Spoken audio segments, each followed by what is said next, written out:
una miqueta, com ho diria, desnaturalitzats, no? Sí?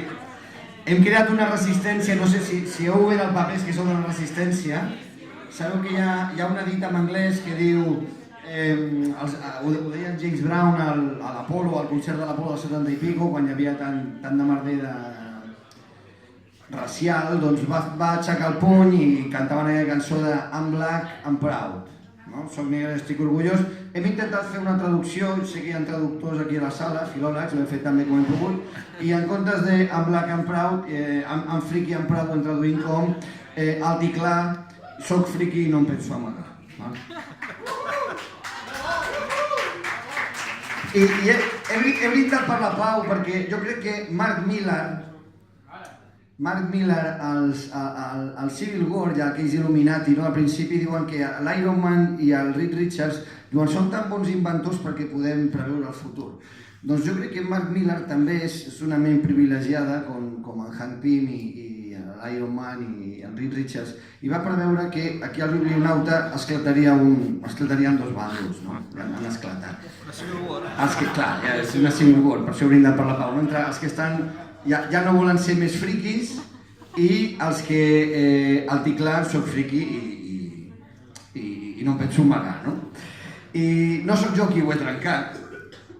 Sabeu, els que heu vist la pel·li és una altra història, una mica també podeu pillar, els que heu llegit el còmic podeu veure que l'Iron Man vol que hi hagi un registre i que els friquis, els superherois, estiguin controlats i decidir qui és superheroi i qui no és superheroi.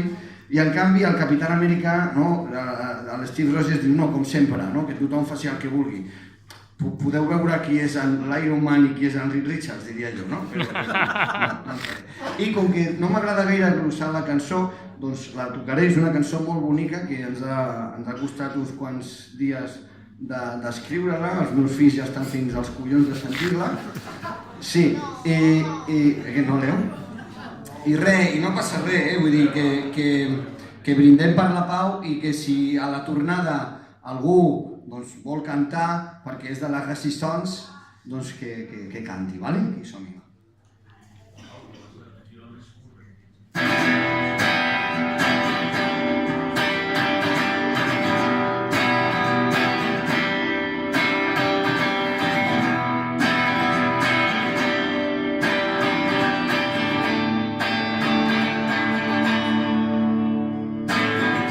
Fa uns quants anys no estàvem de moda, fa molts anys érem quatre gats, ni tan sols podríem trobar gorres de cap superheroi que no fos l'Spiderman.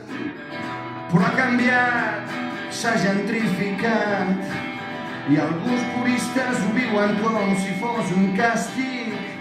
Però no em fa fàstic que el friki tingui ja més projecció que la xorra de Mr. Fantàstic. Alt i clar,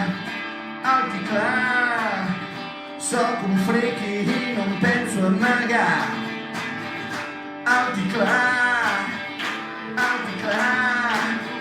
sóc un friki i no em penso amagar.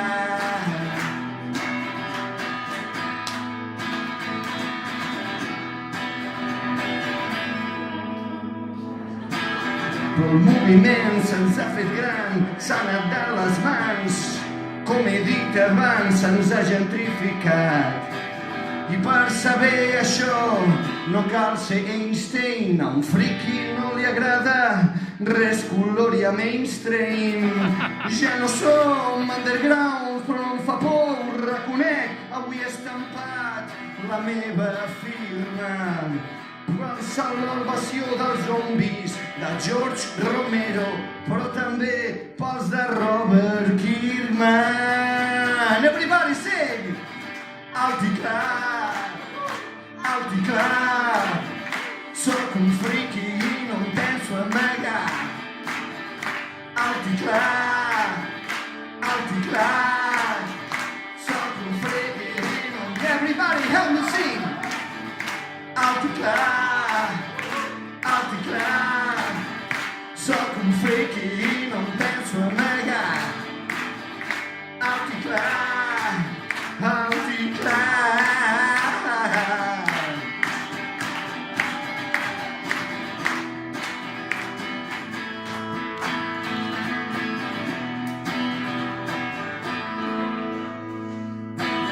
em posa la calesi mitja en boles a la gepa d'un drac.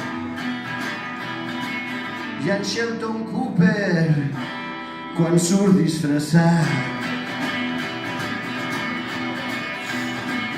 em posen les preqüeles força males de la sala de Star Wars.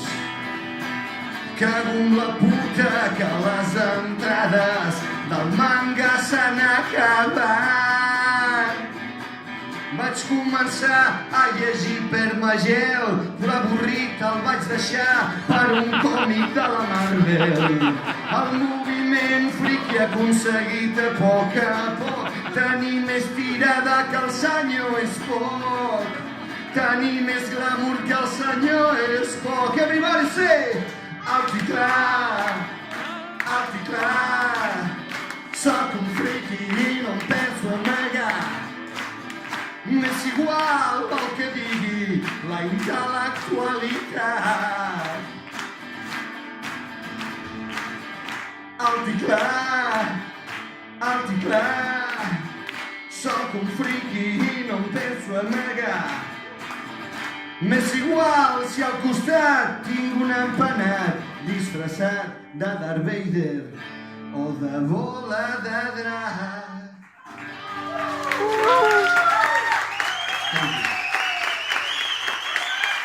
Thank you.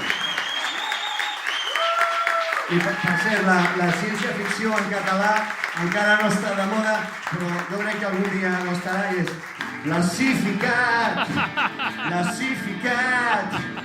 encara no s'ha gentrificat, però el dia que ja gentrifiqui la continuaré llegint com un xalat. Thank you very much. That's the name.